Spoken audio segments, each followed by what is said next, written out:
Did you guys go to the St. John St. Francis soccer game last week? I That was a good game, wasn't it? No, because St. Francis. So you're a Franny? Yeah. Where'd you go to grade school at? I went to like 3 different areas. Okay. It's all good. Can't go wrong with any of the schools. You guys know Molly Joyce at all? Yes. That's my neighbor. Yeah. Cute Okay. kid and the Yeager girl, Monica Yeager. Okay, it's today is September 15th, 6 o'clock. We're here for the regular Board of Trustees meeting. We'll have the roll. Mr. Genowine. Here. Mr. Crandall. Here. Mr. Mahoney. Here. Simcoe. Here. Let's stand for the Pledge of Allegiance, please. I pledge allegiance to the flag of the United States of America and to the republic for which it stands, one nation, under God, indivisible, with liberty and justice for all. Do we have any questions on the minutes from September 1st or any changes? I'll move approval. Second? Mr. Genowine. Yes. Mr. Crandall. Yes. Mr. Mahoney. Yes. Any additions to the agenda or any additions or deletions? No, I don't. Hearing of the public, anything with that, John? Nobody signed in? Darrell, you're up, buddy. Good evening. Evening. Got the monthly report for August for the zoning department. Somewhere. There it is. If you can page down, Sammy. We had another good month. 55 permits were issued, almost $5.5 million in estimated value. If you can go down a little bit more, Sammy. Keep going.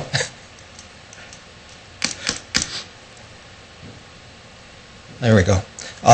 So there's the 55 for the month, and then we continue to be strong year-to-date, 335 permits issued at an estimated value of over $46 million. Our single-family dwelling permits, Sammy, if you can go down a little bit more.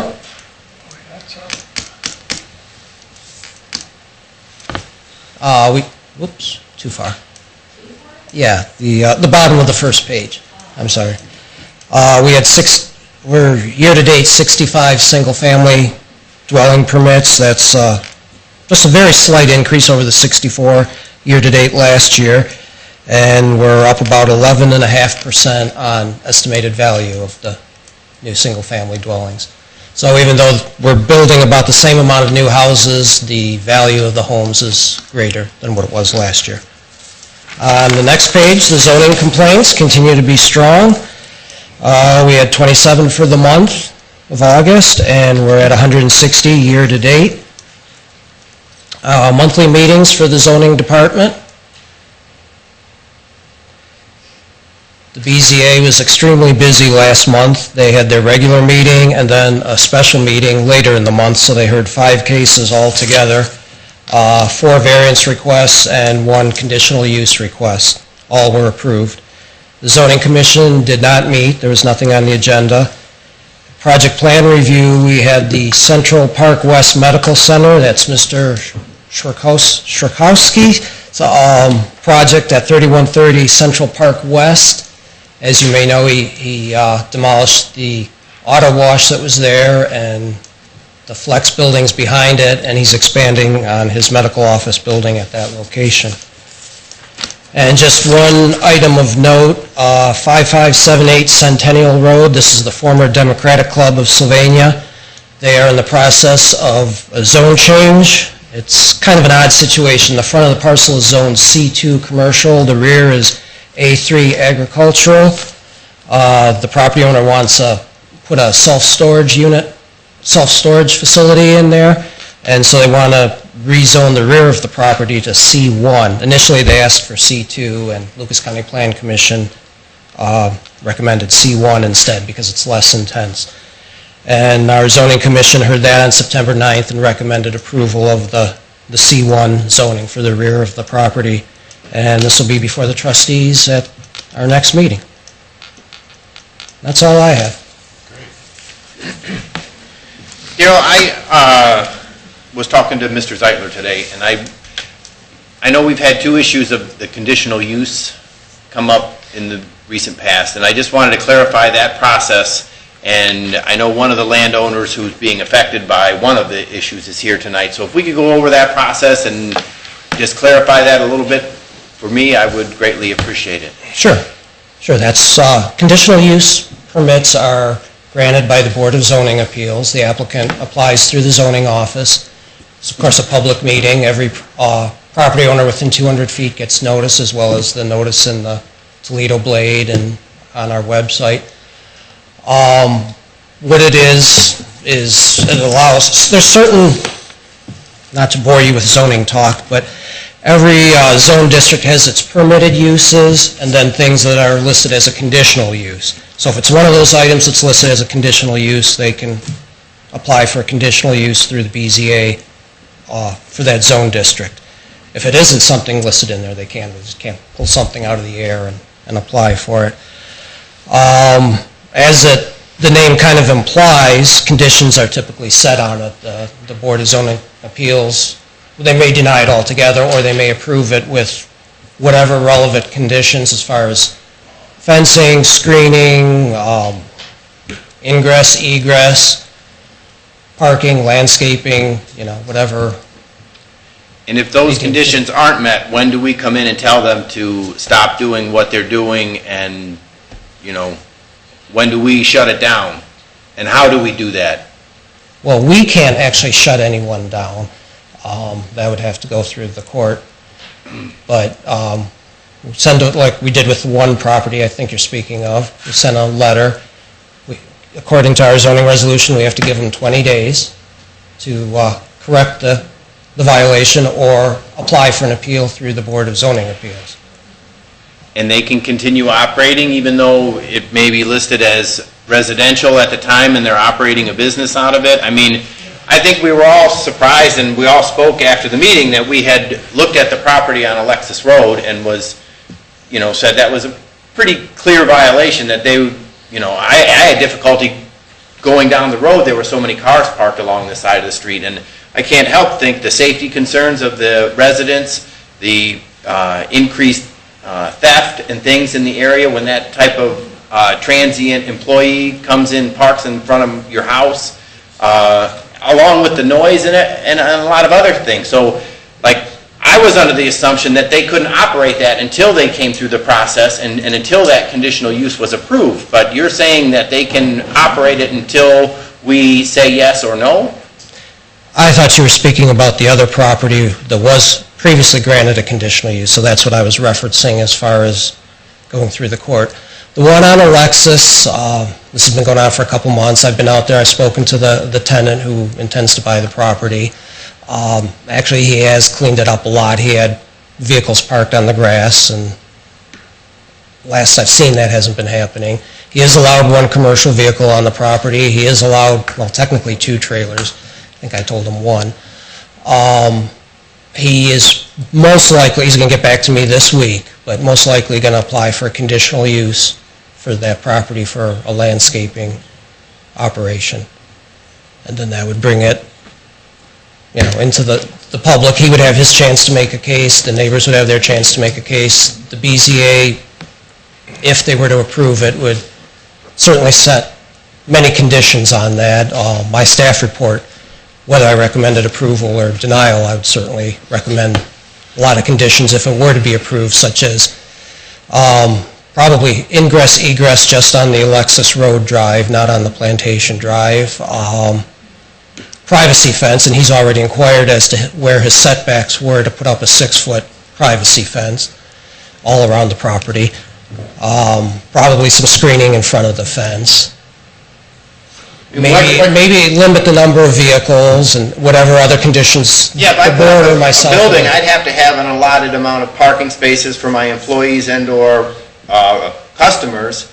And he's getting away with letting them park on the street, which again, there was construction on Alexis and people were cutting down Plantation like crazy, and the cars along the side of the street were, it was causing an issue. And I was just surprised that we didn't send him a letter right then and there to say, stop, and, until you come to us and until you get these conditions met, this is not allowed.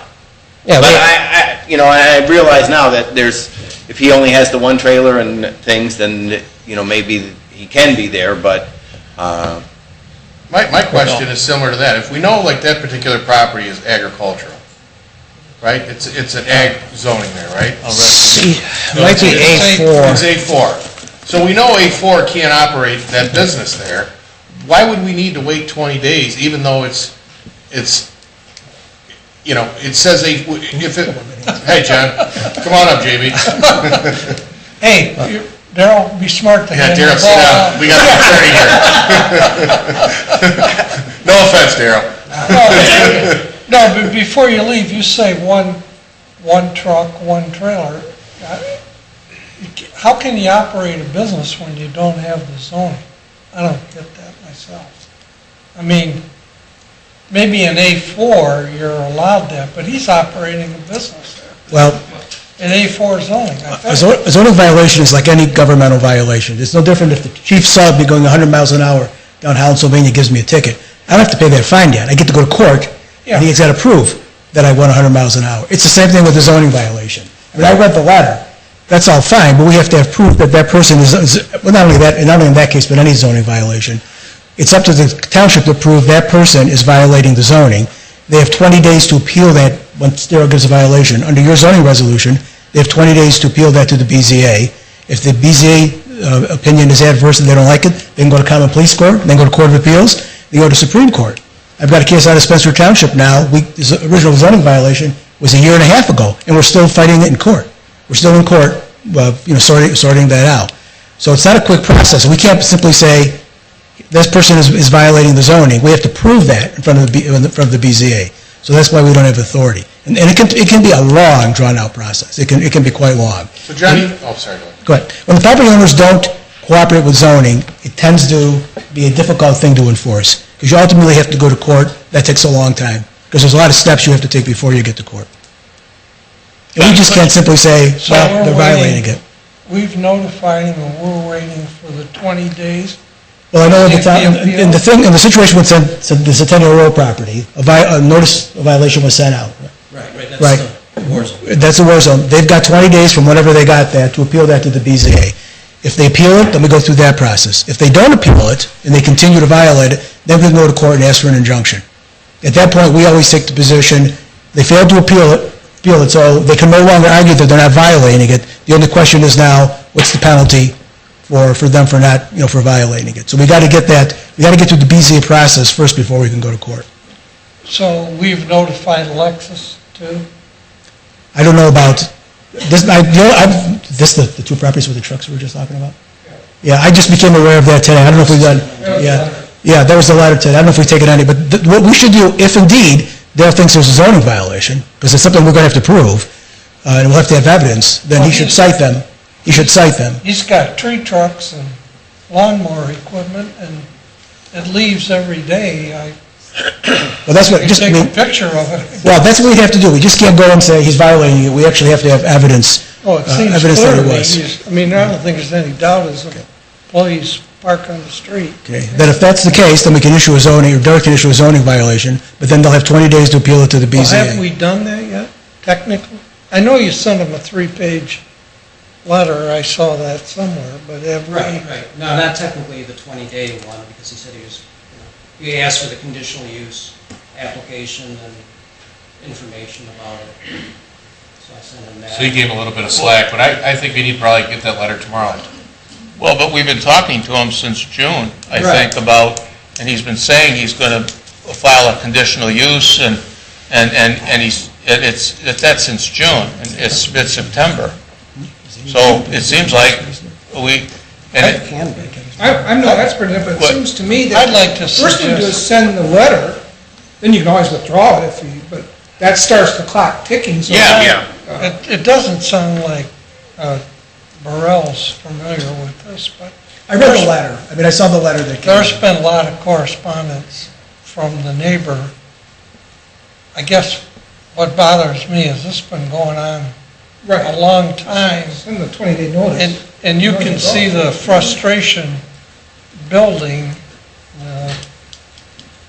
and I guess you weren't aware of that today. You were aware of the... Yeah, I just saw the letter. The letter was sent to me later. Or maybe we ought to show that to you, but I think we should officially start the 20 days. I thought we had done it, but we didn't see the letter, at least I didn't, I don't know if you guys did.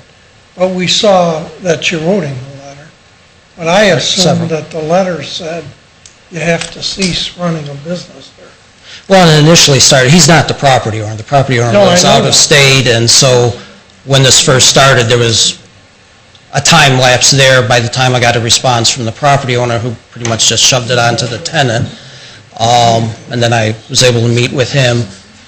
You know, I guess what I'm saying is I give the person the benefit of the doubt if they show some progress, and Mr. Ruppel, I'm not sure how you say his name, the tenant, has made progress. Like I said, he used to have vehicles on the grass, he had multiple vehicles, you know, he's cleaned a lot of that up. And as far as a lot of things in the letter, they may be valid complaints, but they're not zoning complaints, such as the open burning, the parking in the street. You know, it's a public street, anybody can park there, and that may But very anybody well is be... not anybody, it's employees, that's different. I mean, he should have a parking lot for Well, employees. and- I can't run a business and have people park in a street or in a park and come walk over to my business. And that would probably be a condition the board or myself would recommend for, or I would recommend the board would impose on a conditional use, is that he put in some parking. He has 2 lots, it's a very large property. You know, the other thing is, he may have somewhat of a case for a zone change or a conditional use in the fact that it does border, or does front a main street, there's commercial across the street from it, and just to the west of it. You know, I would suspect that the residential uses for that property are probably not much of a future there. That house was built in 1907. What was the Lexus Road like in 1907? It was probably 2-lane dirt road, maybe not even 2-lane. So I think the time is probably coming when that property will become commercial of some I would think sort the of... area residents would more agree to like a medical building or something than somebody out chipping up wood, you know, branches and stuff on a Sunday afternoon. I just, again, I think we all drove past it and were surprised at the activity that was going on, and again, I assumed we were in the process of changing that. Maybe we need to shorten the loop of the timing, I think, you know, Yes. as a group. That's here. why I wanted to know what the We need to- process was and Yeah. how it would play out, so we were aware, because that one on Centennial Road kind of kept lingering as well, and I received several calls from some of the landowners, and, you know, if they're set forth these conditions and they're not being met, how is he still operating? And to me, that was a good question. I'm like, if they had 20-foot tall fences, then where are they? They blew down 8 years ago, we should have shut them down then, but he continues to operate. So I guess I was just a little confused, and I know you guys deal with a lot more legal aspects than I ever give it credit for, so I appreciate Mr. Burrell coming here, help clarifying, and, but yeah, if we could get that process shortened up, I think the neighbors would certainly appreciate it.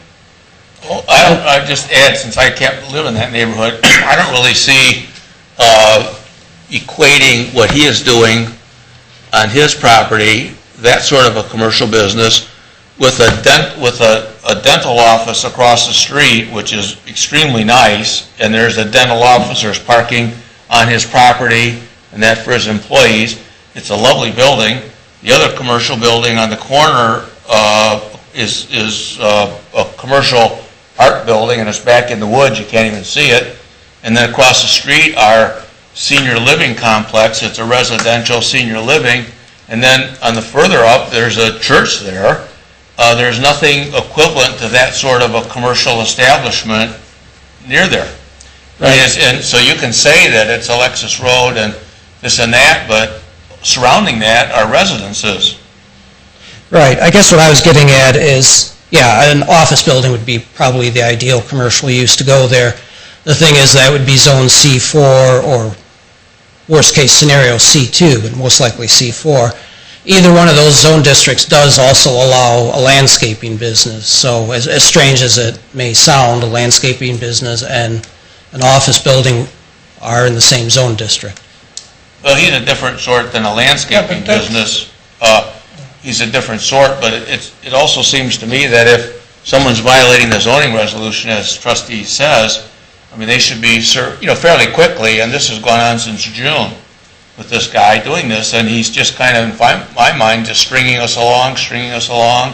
He doesn't even own the property, and the fact that he says that he's buying it means nothing. Right. It means nothing.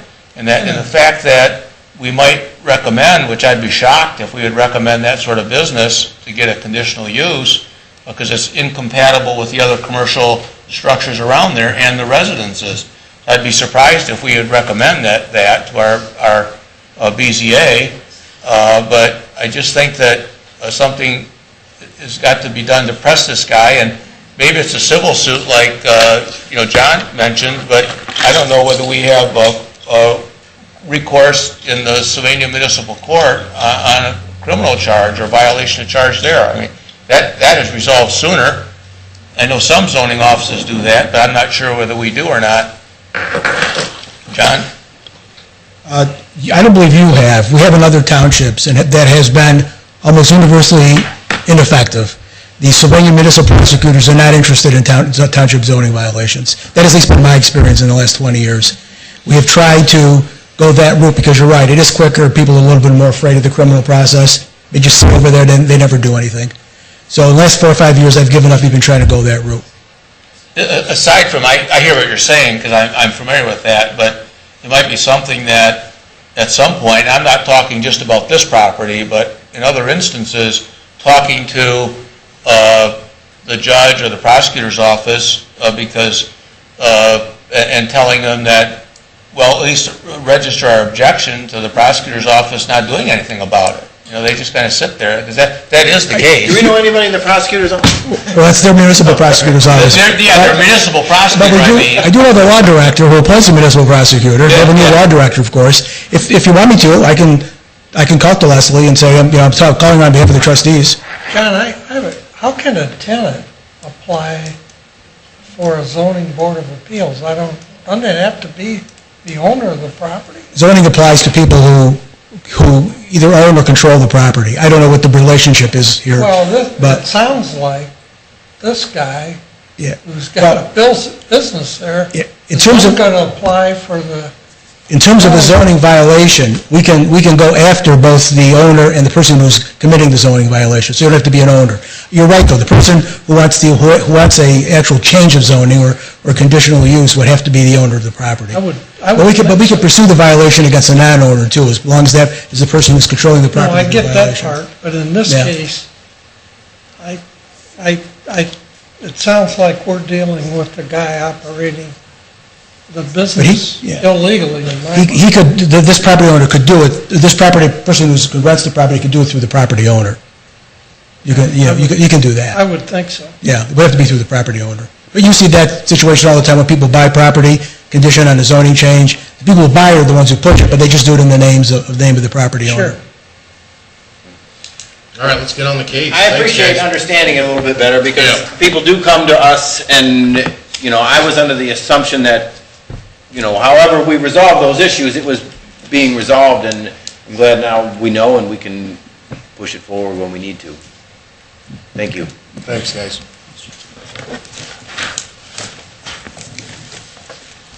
One of the things I was talking to John about is if cases like this, if we want to expedite it a little bit, Daryl can hand deliver the notice, and that starts the clock ticking from when he delivers it, which might say 3 or 4 days, to move it ahead. Another thing is, I'll work with Daryl, is, like you said, we started talking in June. Yeah. Maybe give a person, not just this, any person talking, but send the letter, start the clock ticking, and if they resolve it, withdraw it. If they don't, say, hey, you've got 20 days to get this corrected, and if you don't, we'll start the process against you. So that might be the way to go. And I know zoning violations and complaints are way up, so I get that part. But maybe on that report, we need in my mind, an aging, let us know the ones that are 60 days old, or this thing has really built up.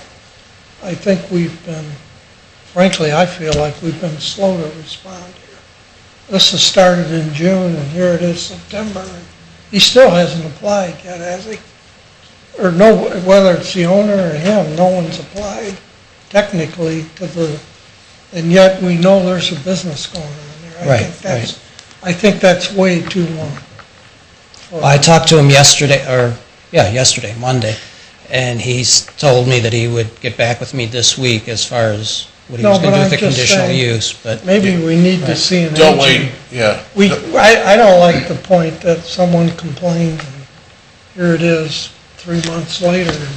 And, There's been no action here on his part to correct it. Now, he may have cut some weeds and did some other things, but he's still running a business there. right. And to me, that's a serious violation. And as far as the hand delivering the letter being quicker, I always, and maybe Mr. Burrell will correct me if I'm wrong on this, I always go by the date of the notice. So, for example, the one with War Games, it was dated, I believe, the 9th, and gave him 20 days from that. And I sent it certified mail. I've already got the receipt back, so I know he got it. But I always use the date of the notice rather than the date that they receive the mail or I give it to them. Is that legal? And what do you I'm getting a consider bit the of a date of the frown. notice? Us being notified of the issue, or? Well, when I'm sending the letter out, in other Okay. words, if I sent the letter out Okay. today, it would be today's date. And I put that in the letter, that 20 days from the date of this notice. Okay. Okay. All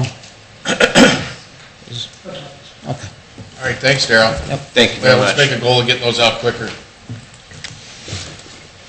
Rob? Rob, got a brief presentation here tonight? Yep, very brief. Good evening. This will be easy. I just have one item, resolution number 15-112. This is to authorize the administrator to act as the chief executive officer and to prepare and submit application for the Ohio Public Works Commission. This is for our OPWC projects for 2017. I'll offer resolution 15-112, authorizing administrator to act as chief executive officer to prepare and submit applications to Ohio Public Works Commission. Second, Mr. Genowine? Yes. Mr. Crandall? yes. Mr. Mahoney? Yes. Are the plans done? They're not finalized. Yeah.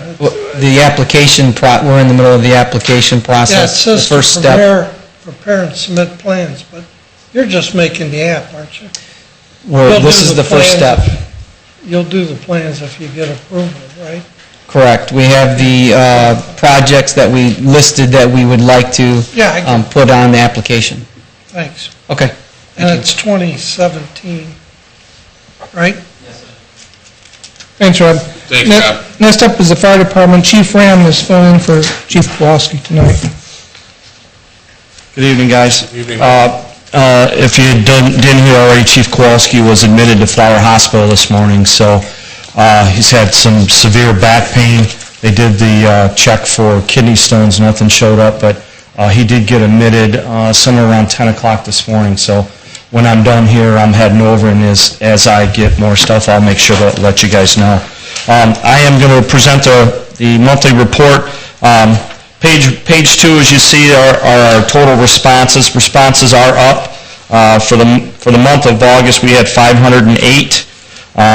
If we go to page 3, I want to kind of point out a little bit that I know the chief of police has brought up a little bit about some of the overdoses and some of the problems we're having in the area.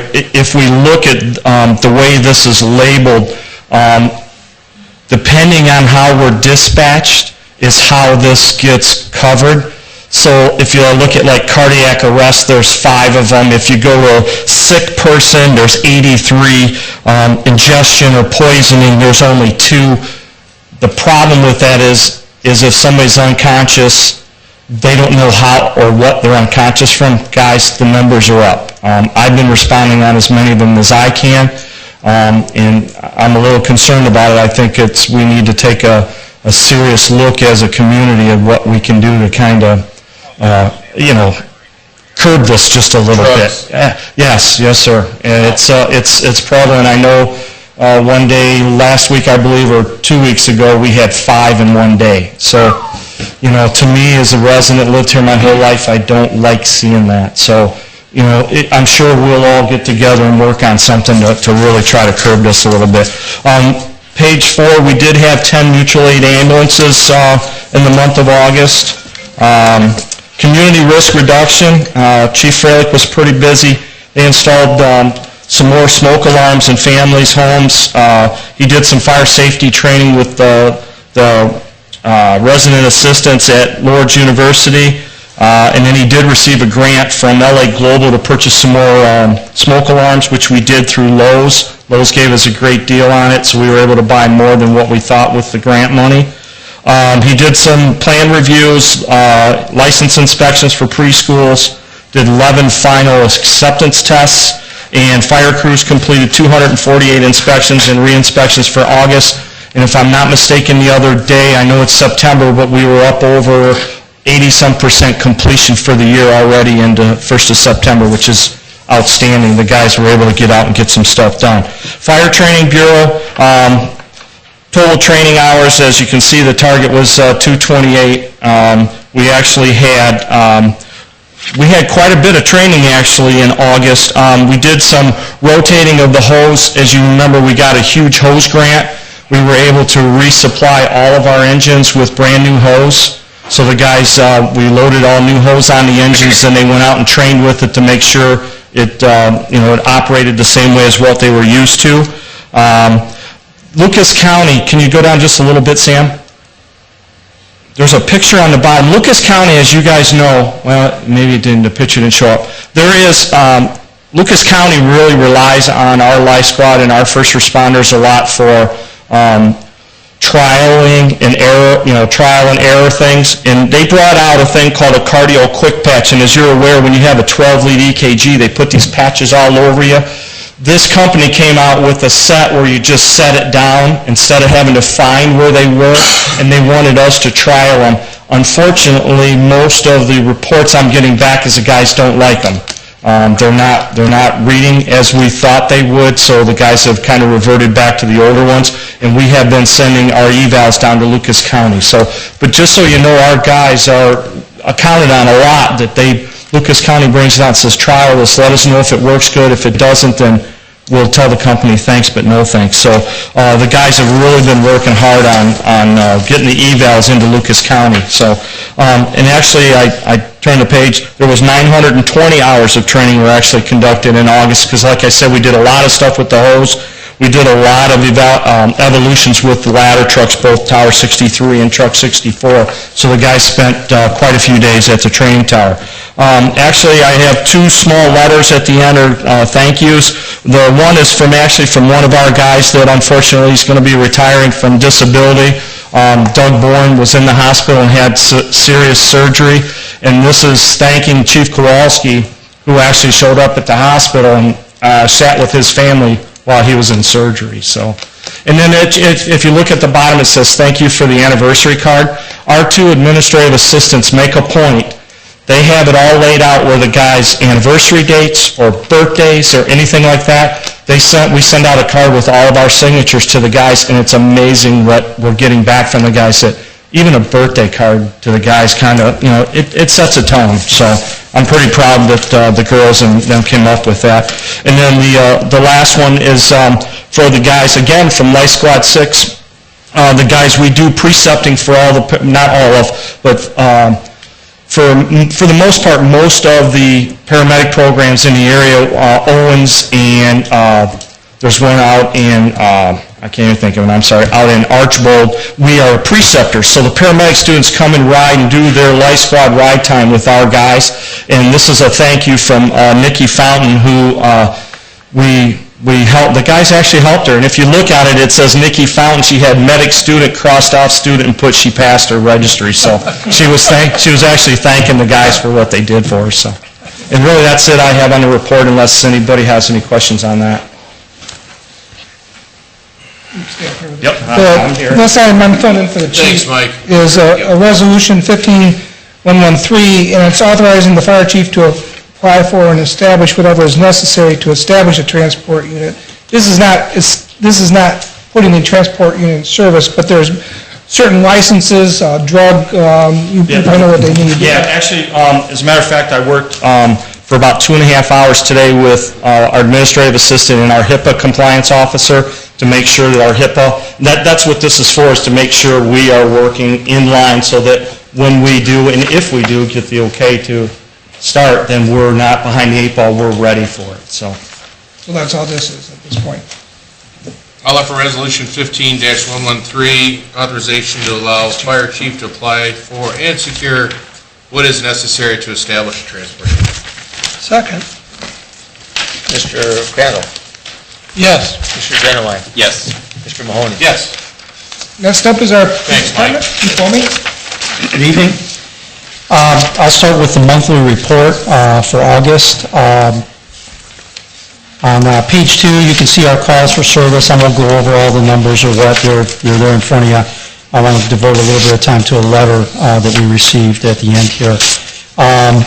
On page 3, again, all the figures are in front of you. You can see our citations, the injury accidents, the property damage accidents, and different criminal offenses of note. We are up in our burglaries. We are slightly up in our robberies. We're doubled our identity thefts, which I guess is no surprise, unfortunately. Page 4, our prisoner transport continues to be very cost-effective. As you know, we're transporting for the city too, and it's really not hurting us as far as overtime or anything. Page 5, you can see the detective caseload stats, the number of cases assigned, and the cleared cases and the active cases, or the cases remain active, and then the cases cleared from the previous months. All in the right-hand column, there are your totals. So I won't go over those again.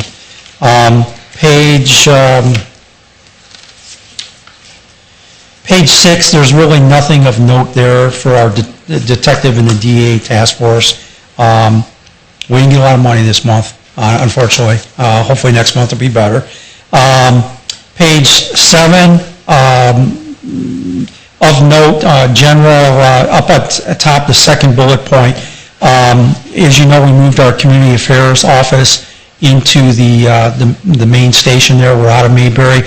And one side benefit of that we've experienced is we have those guys, when they're not teaching there or in the schools, available to assist on transports when we're a little short-staffed on road patrol due to vacations or whatever. So that's been a side benefit of it. Schools, you can see, you can read for yourself the increased activities. Schools have more responsibility as far as their safety drills and reporting them to us. And obviously, we're present during those safety drills, make sure that they're done right, and we keep the students safe and such. Speed trailer, we put it out at a couple of locations. That's there too. Page 8, again, traffic crashes, DUI arrest, concentrate along Central Avenue, and thefts and robberies and such, again, on page 9, concentrate along Central Avenue for the most part. Page 10, our overtime for the month. Again, I won't go over those figures. You can see them there. Again, August is another vacation month. So our overtime is actually pretty good. And then page 11, just our revenue report from Sylvania Municipal Court and such. And one page that you don't have in there that I'll just verbally tell you is that I won't go for the different shifts. I'll just say that for the month of August, we had 17 charges filed by our administrative sergeant on 13 different suspects. Again, we don't do that on overtime for afternoons and midnights anymore too. That's done by the administrative sergeant to save us overtime. And then the other thing that I wanted to take just a little bit of time for is, because it's a very well-written letter, law enforcement was getting pretty beat up in this day and age. And as you can imagine, I'm sure you're not happy about it. I'm not happy about it. Obviously, a lot of it started in Ferguson and stuff.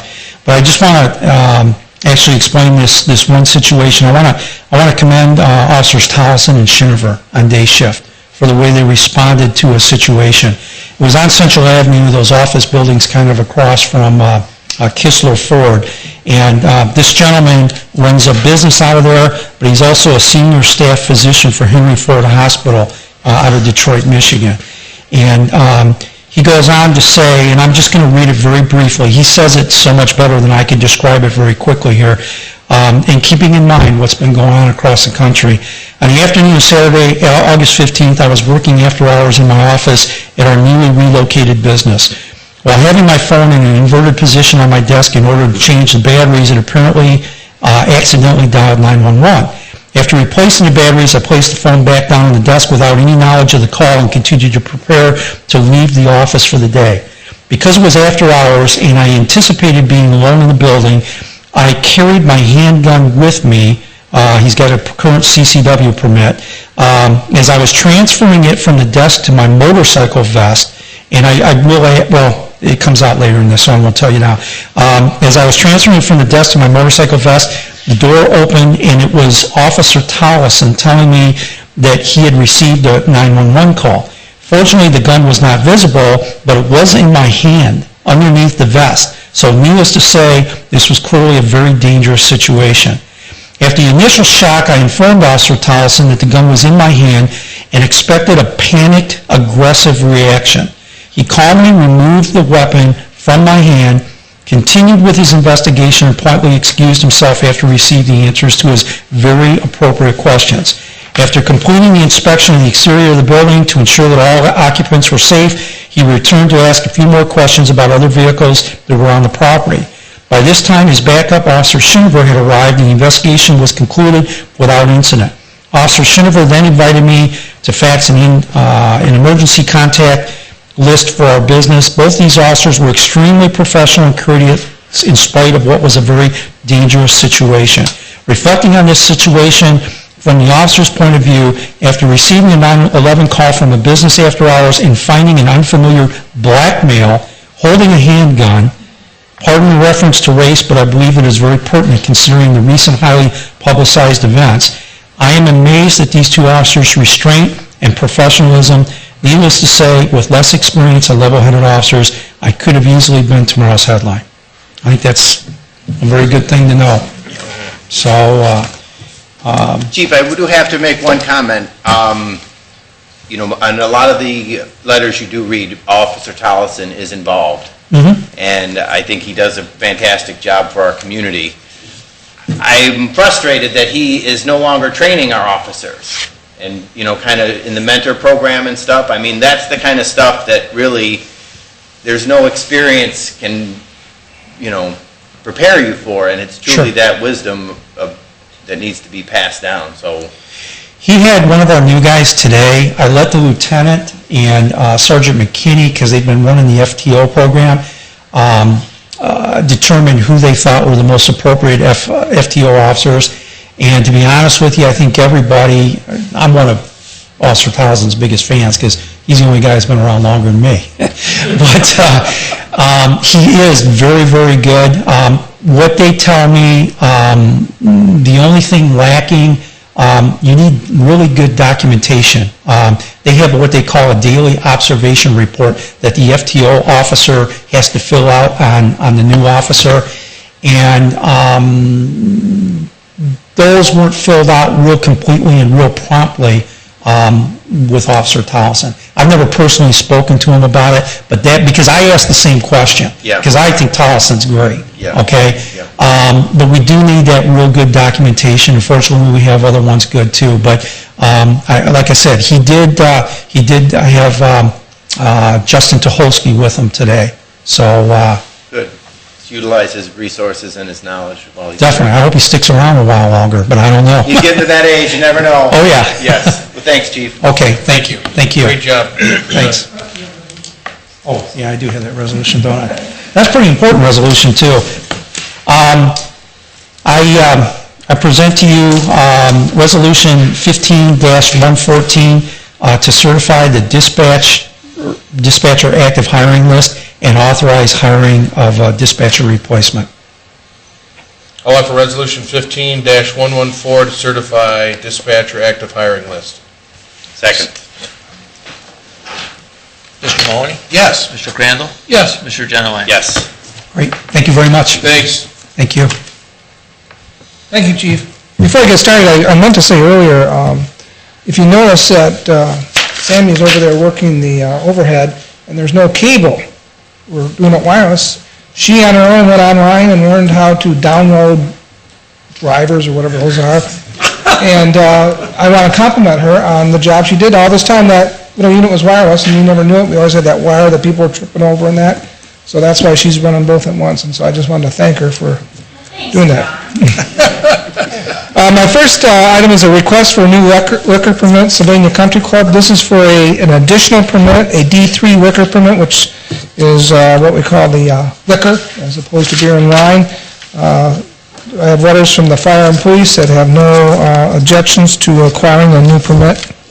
Once again, this is one of those items that if you take no action, it means it's approved by you guys. So as long as I hear no action, we'll go on to the next one. And this is a permit change of, it's an ownership change of Applebee's. It's, the permit is going with the new owners, and they have applied for it. And once again, the police and fire have no objections to the change of the liquor permit to the new owners. So once again, if I hear no objections, we'll move on. My next item is Resolution 15110. It's acceptance of a street lighting petition, and it sets the date for a hearing. And the date will be October 20th, 2015 at 6 o'clock. I'll offer Resolution 15-110, accept street lighting petition for Park Place Plat 5. Second. Calling the roll, Mr. Crandall? Yes. Mr. Genowine? Yes. Mr. Mahoney? Yes. And once again, I have another resolution accepting, it's Resolution 15111, accepting the street lighting petition and set date for the hearing for Brookside Plat 6. And once again, the hearing date will be October 20th, 2015 at 6 o'clock. I'll move Resolution 15111, accept the street lighting plat and set the date for October 20th for the hearing for Brookside Plat 6. Second. Roll, Mr. Mahoney? Yes. Mr. Crandall? Yes. Mr. Genowine? Yes. And with that, I'll turn it over to Mr. Simcoe. I did have one question for the administrator. Did you work with the city on that water project or the... Yes, I've been in contact with them. In receiving a letter from Bill Sanford, I call him the chief of staff, who's going to explain it more than that. There was an article in the paper today online about that, but... Well, I was a little disappointed that we weren't included in the mayor's conference that they held, and, you know, I don't know if that was a oversight or whatnot, but I read in the local paper that the mayors all got together, and I would think with our size and us contributing to the fund, that we should have a seat at the table at least, and be... Represented. Yes. Yeah. Well, I will be seeing him and Mr. Sanford tomorrow, and I'll talk to them on that. But, yeah, we're working on that. Once again, we haven't cut a check or anything yet. We're still finalizing everything. Thank you. Good point. I have Resolution 15-108, and we need some line items need to be increased to provide for expenditures not anticipated. The police need some building repair, need more money to cover auditor and treasurer fees due to the new fire levy, and we need to advance some money to a grant account for our local match for a fire department grant. They're not large sums, but we need to make these adjustments. I'll offer Resolution 15-108, transfer of appropriations. Second. Mr. Genowine? Yes. Mr. Crandall? Yes. Mr. Mahoney? Yes. And second resolution, 15-109, it's additional appropriation are required for an unanticipated police and road department equipment and vehicle repairs. One of note is, well, the police need monies for equipment repair and to repair a vehicle that was in an accident. We did receive the insurance proceeds on that, and then the road department needs a little bit more money to prepare the trucks for the leaf pickup. So that's what that is involved. I'll offer Resolution 15-109, township appropriation from unencumbered balance. Second. Mr. Crandall? Yes. Mr. Genowine? Yes. Mr. Mahoney? Yes. And lastly, just briefly, we have the month end for August. Percentage of expenditure should be 66.7. As you can see, our expenditures are down some. It's actually a little bit below, too, what they were in 14, so I think that that's a bit of a good sign, but it's just very slight. We should be, we have received the majority of our property taxes in, and that's why our revenue is up fairly high. The ones that we will be getting back, some additional tax monies will be coming in September, but basically most of our tax monies have really been received. We do have 2 quarterly payments to be received for the EMS contract for the fire fund, and I think that's why that's down just a little bit. But we're all under budget with our expenditures, and as you know, we really are watching the expenditure so much because we can't do a real lot to enhance our revenues. It's all based on what's going to come. So I think we're doing well 8 months into the year. That's all I have. All right. Looks good. Any open discussion? One thing Rob didn't mention, we started our leaf and, brush and home good pickup Monday, and everything so far is going good. Great. That's all I have. Well, with that being said, we don't have anybody else who'd like to speak. Nope. It's kind of nice, unless somebody from St. Ursula had a few things to ask. All right, I make a motion to adjourn at 6:51. Second. Mr. Dunaway? Yes. Mr. Crandall? Yes. Yeah. Mr. Mahoney? Yes. You guys want to come up for a picture? Yeah.